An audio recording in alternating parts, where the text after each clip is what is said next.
Dans les précédents enregistrements consacrés à ce livre, j'ai fait part de mon intention de le commenter en dépit de son extrême longueur, 600 pages. Mais qu'avant de vous livrer ces commentaires, il fallait resituer l'ouvrage dans son contexte qui est l'état de la religion chrétienne dans nos sociétés du début du XXIe siècle. Et aussi, je souhaite parler du débat qu'il a suscité sur le forum de l'hebdomadaire La Vie, et c'est ce que j'ai fait dans la plus récente de mes vidéos.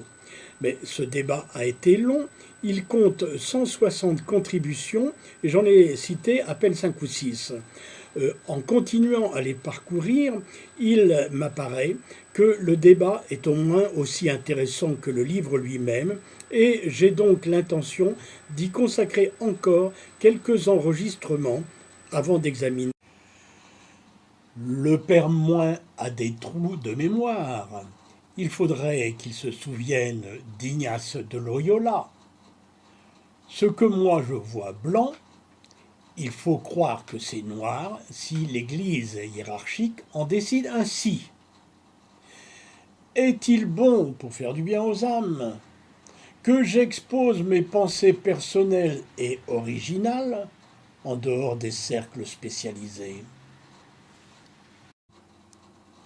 Personne n'est obligé d'acheter le livre de Joseph Moins.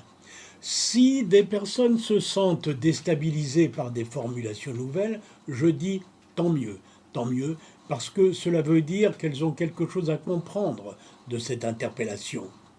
Cette attitude qui est censée protéger les petits ressemble beaucoup plus à « vous avez confisqué la clé du royaume et vous empêchez les autres d'y entrer ». Ce que raconte ce brave vieillard est invraisemblable. C'est donc une fiction que son discours. Ce que les apôtres disent n'est que la traduction du réel.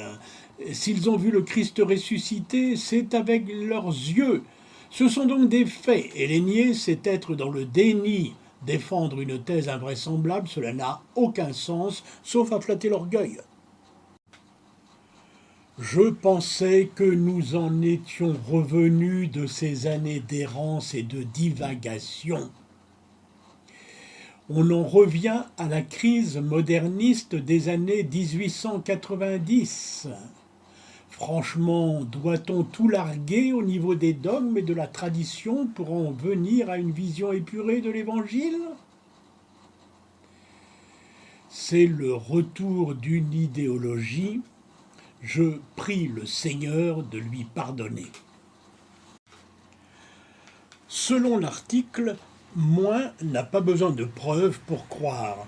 Mais peut-on dire cela aux jeunes à la dérive dans notre société, ainsi qu'à ceux qui, pour libérer leurs énergies, se laissent tenter par l'un ou l'autre fanatisme qui inconsciemment satisfait leurs pulsions primitives ? C'est pourquoi il est bien plus constructif d'expliquer ce qu'il y a de valable dans les dogmes et les miracles que de les dénigrer sur des centaines de pages.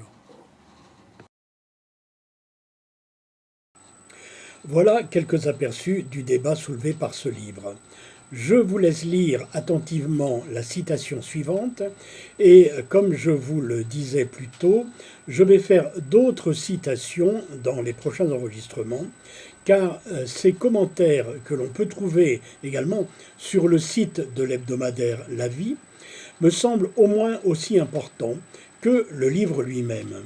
En fait, j'ai rarement vu un débat poser en termes aussi clairs la problématique de l'avenir du christianisme dans nos sociétés.